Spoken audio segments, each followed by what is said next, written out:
के विशेष कार्यक्रम खबर पर नजर में आपका फिर एक बार स्वागत है। आज हम आदर्श गुजरात में जहरीली शराब से होने वाली मौत की चर्चा करेंगे, लेकिन आगे बढ़ने से पहले ये वीडियो देखें। इस वक्त आइए एक और बड़ी खबर का हम रुख कर लेते हैं। गुजरात में जहरीली शराब के मामले में ये बड़ी खबर आ रही है। मौतों का आंकड़ा बढ़ गया है। अब तक 8 गांव में 55 लोगों की मौत हो चुकी है जहरीली शराब पीने से। पुलिस ने 15 आरोपियों को अब तक गिरफ्तार किया है। कई सवाल खड़े हो रहे हैं प्रशासन पर, सरकार की व्यवस्था पर, लेकिन अब ये कहा जा रहा है कि दरअसल जिन लोगों ने शराब समझकर उस लिक्विड को पिया था वो केमिकल था और केमिकल पीने की वजह से इतने लोगों की मौत हो गई। सवाल सबसे बड़ा ये कि आखिर ये कैसी शराबबंदी? अगर गुजरात में शराबबंदी है तो फिर शराब कैसे लोगों तक पहुंची, कैसे परोसी जा रही है शराब? और यही सवाल विपक्ष भी उठा रहा है, आम आदमी पार्टी भी यही सवाल उठा रही है। सवालों के घेरे में गुजरात सरकार आ गई है, लेकिन आंकड़ा इस बीच जो है मौतों का वो लगातार बढ़ता जा रहा है। अभी तक 55 लोगों की जान जा चुकी है।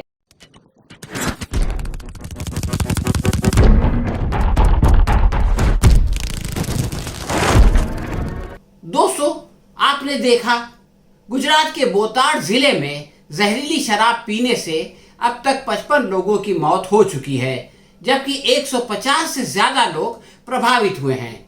वहीं 30 की हालत गंभीर है, यानी मरने वालों की संख्या और भी बढ़ सकती है। गुजरात वो राज्य है जहां एक रेल दुर्घटना में आग लग जाने से 59 लोग की मौत हो जाती है, यानी मैं गोधरा की बात कर रहा था। तो उसके बाद जनता को ऐसा गुस्सा आता है कि वो आक्रोश में आकर 1000 से अधिक लोगों को, निष्पाप लोगों को जिनका उस दुर्घटना से कोई संबंध नहीं है, उनको मार देते हैं और उससे बदला लेते हैं। इस इतनी बड़े नरसंहार का गृह मंत्री को कोई दुख नहीं है। वो अपने एक इंटरव्यू में कहते हैं कि वो तो एक सामान्य प्रतिक्रिया थी और इस प्रकार गोया वो उसे सही ठहरा देते हैं। इससे पता चलता है कि वह सामान्य प्रतिक्रिया नहीं थी, बल्कि राजनीति चमकाने के लिए कराई जाने वाला एक षड्यंत्र था। एक प्रश्न ये भी है कि अपने मित्र शिंजो आबे की मृत्यु पर दुख जताने वाले प्रधानमंत्री मोदी को आज कल क्यों सांप सूख गया है? वो इतनी बड़ी दुर्घटना पर, इतने सारे लोगों की मृत्यु पर कोई अपनी प्रतिक्रिया क्यों नहीं प्रकट करते? इसी प्रकार गुजरात से आने वाले गृह मंत्री अमित शाह भी अब तक चुपचाप क्यों है? गुजरात में ये घटना आश्चर्यजनक इसलिए भी है क्योंकि वहां 1960 से ही शराबबंदी लागू है। 2017 में गुजरात सरकार ने शराबबंदी से जुड़े कानून को और सख्त कर दिया था, यानी इसके तहत अगर कोई गैर कानूनी तरीके से शराब की बिक्री करता है तो उसे 10 साल कैद और 5 लाख रुपया जुर्माने की सजा हो सकती है। इसके बावजूद सोमवार को इस मामले में 10 लोगों की मौत हो गई और उसके बाद 45 लोग इलाज के दौरान जो है वो मृत्यु के मुख में चले गए।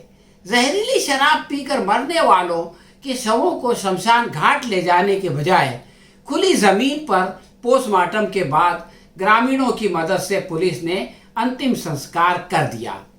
सबसे ज्यादा राजिंद गांव में 9 लोगों की शव का अंतिम संस्कार किया गया।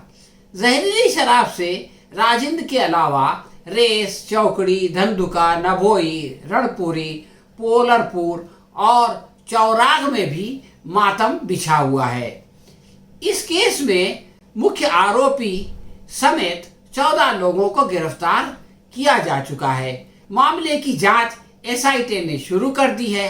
एसआईटी ने मुख्य आरोपी जयेश को भी गिरफ्तार कर लिया है। इससे पूछताछ की जा रही है।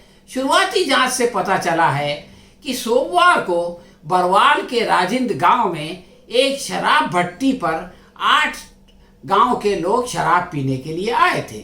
शराब की जगह वहां लोगों को मीथेनॉल केमिकल दिया गया। यह मीथेनॉल अहमदाबाद से लाया गया था। उसी के पड़ोस में, यानी अहमदाबाद से बिल्कुल लगा हुआ, सटा हुआ जो है वो गांधीनगर है और हमारे गृह मंत्री वहीं से आते हैं, मुख्यमंत्री का भी चुनाव क्षेत्र वही है। तो प्रश्न ये है कि ये इतने बड़े बड़े लोग गांधीनगर में बैठे हैं और अहमदाबाद से मीथेनॉल जो है वो बोताड़ लाई जाती है और उसके बाद वो 55 लोगों को खा जाती है। तो इसकी कोई जिम्मेदारी गृह मंत्री या मुख्यमंत्री पर है या नहीं? बोताड़ जिले के प्रभारी मंत्री वीनू बरोदिया ने कहा कि ये घटना दुखद है और शर्मनाक है। तो सवाल ये है कि इस दुखद और शर्मनाक घटना की जिम्मेदारी उन पर है या नहीं? वो इसकी जिम्मेदारी कबूल करके अपना त्याग पत्र देंगे या नहीं? उन्होंने कहा हम इसकी जांच करेंगे कि शराबबंदी के बावजूद राज्य में शराब कैसे और कौन बेच रहा है। अगर उस क्षेत्र के मंत्री को यही नहीं मालूम हो कि वहाँ शराब कौन बना रहा है और कौन बेच रहा है, तो उसको जो है वो वहाँ पर राज करने का कोई अधिकार नहीं है। उन्होंने कहा कि दोषी पुलिस अधिकारियों पर भी कार्रवाई की जाएगी। कांग्रेस के नेता शक्ति सिंह गोहिल ने सरकार पर सवाल उठाते हुए पूछा कि शराबबंदी वाले गुजरात में जहरीली शराब कैसे मिली। उन्होंने कहा सरकार ने डीएसपी को जांच की जिम्मेदारी दी है, लेकिन पुलिस की भूमिका खुद संदिग्ध है। ऐसे में सही जांच कैसे हो पाएगी?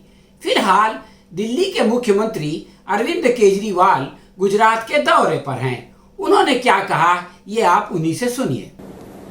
उनसे पूछा हमने, उन्होंने कहा कि बड़े खुलेआम यहाँ पे शराब बिक रही है और रोज बिकती है, रोज शराब बेचने वाले आते हैं गांव में, रोज शराब बिकती है।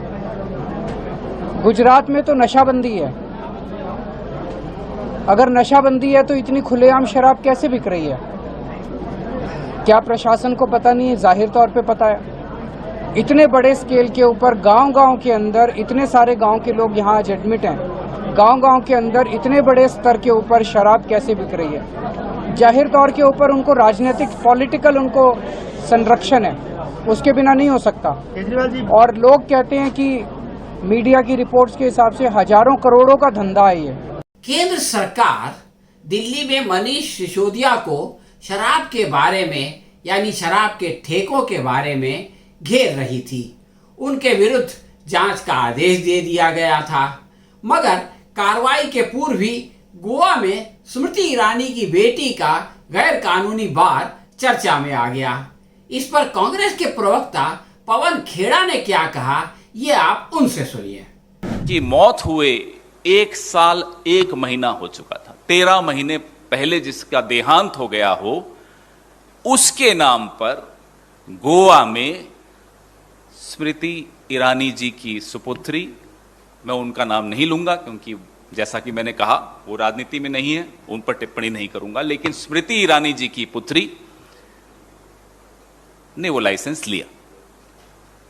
गैरकानूनी काम यहां शुरू हुआ है, यहां रुक नहीं गया।